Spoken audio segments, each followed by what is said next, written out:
Hey everybody, welcome back, and it is yet one more of the top 10 favorite films of each letter. This one is for the letter W. We're literally almost at the end of this thing. So the nice thing about the W's is that there's going to be a couple interesting picks from me on this one. My original list for this one was actually pretty long, but I got it down to 10, so let's get started. So first up is Wargames, a film that I really think sometimes doesn't get enough attention for how well of a thriller it is, but it's so well done, and I credit that to director John Badham, who's made a lot of really, really great films. I think he's a filmmaker who, I don't know if he's actually gotten like as much credit as he should, but look up his filmography. He has made a lot of really, really great films. Next up is Waxwork, and this is such a fun film. And one of the things I love about it is just the whole premise of it, as far as going into this wax museum and then sort of the fact that you go into the exhibit and the exhibit is actually real and what's going to keep you in it. So it really opens up all the opportunities to have all these different aspects to it. So definitely one I wanted to keep on this list. Next up is Wayne's World. I mean, if you're probably a certain age, you grew up with Wayne's World, and it's, man, how can you not love Wayne's World? A film that technically should not be as good as it is, considering it's just based off of an SNL skit, but holy crap, is it just amazing and hilarious. And another one that has so many great lines, a lot of which I do use regularly. And to this day, I can't listen to Bohemian Rhapsody without sort of mimicking some of their moves that they do in the car.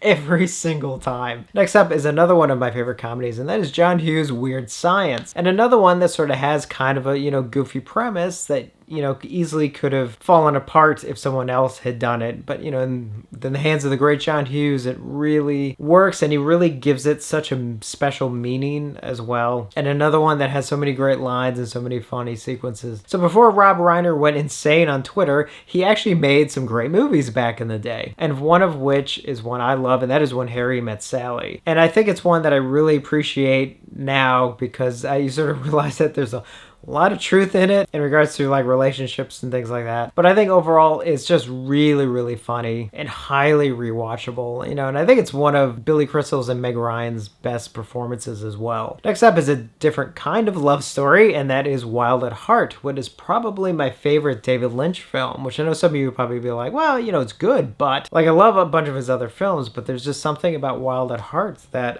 really sticks out to me. And I think because it's kind of a perfect mix of reality and his sort of weird genius in it for me, and it kind of just works well. Like there's a good balance there. I think it's the one I've watched the most for his films. Next one is Sam Peckinpah's The Wild Bunch, and that is for sure probably my favorite Western, or it's tied as my favorite Western. I think it is such an incredible film, and one that has definitely inspired me in so many ways. I mean, aspects of it has definitely worked into things I've written, and I actually wrote a script that had a lot of elements of The Wild Bunch. I mean, not a remake because it wasn't really had anything to do with that, but so many similar elements of The Wild Bunch definitely found its way into that script. And it's an interesting take on the Western because I think it's been pointed out a few times, is that the film almost represents the Western in the film sense, because Westerns were kind of on their way out, really, even though obviously some were still made, and they are to this day. But overall, the romanticized Westerns in their heyday were going away, and in the film it almost, there's like almost like a modernization that sort of kills the classic Western, if you want to read into it that way. I mean, even if you don't want to dig in that deep, I mean, just from an entertainment standpoint, The Wild Bunch is just incredible. Now, I've gotten a couple of people mention like why I haven't had any classic Universal ones on my list, and I actually wanted to include pretty much all of them because I do love them so much, but I wanted to make room for other ones. So here I am going to put The Wolfman. Now, The Wolfman is my favorite of the Universal monster movies, but I also want to use it sort of as a representation of my overall love of all of them. But since it is my favorite, I am actually going to go with The Wolfman. Something Frankenstein has, but I think it's more so in The Wolfman, is just that sense of tragedy.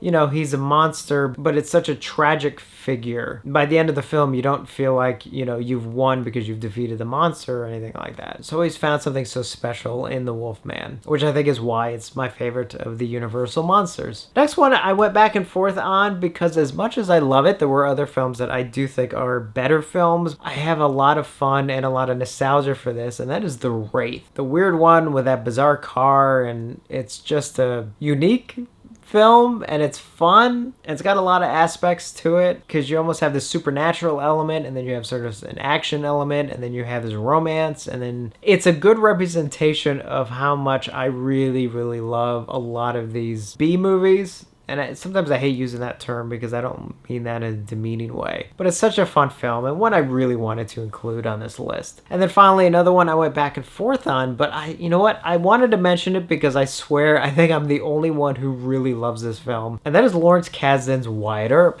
starring Kevin Costner. Now, usually people talk about Tombstone. And as much as I love Tombstone, there's something kind of, I don't know if it's just from a filmmaking standpoint that I really appreciate Wyatt Earp on a whole other level. And again, you know, I mean, I've talked to a lot of people about it, and you know, for the most part, I think people like it. But I swear I'm the only one who just loves the film. And even at a 3-hour running time, like I don't even feel it. And a hell of a cast. I mean, the cast on this film is incredible because it was supposed to be, you know, kind of a big epic kind of film, and unfortunately it didn't do that well. But hey, you know, if I'm the only one that loves it, then so be it. So that's it for the letter W. Definitely let me know your picks. Keep an eye out for the next one, which I'm still debating how I'm going to handle X, Y, and Z. I may end up just combining them and just sort of doing one long video for the 3 because I don't think I can get 10 for each one. But I don't know. We'll see. We'll see. But we are almost at the end. So as always, thank you for watching, and I will see you on the next one.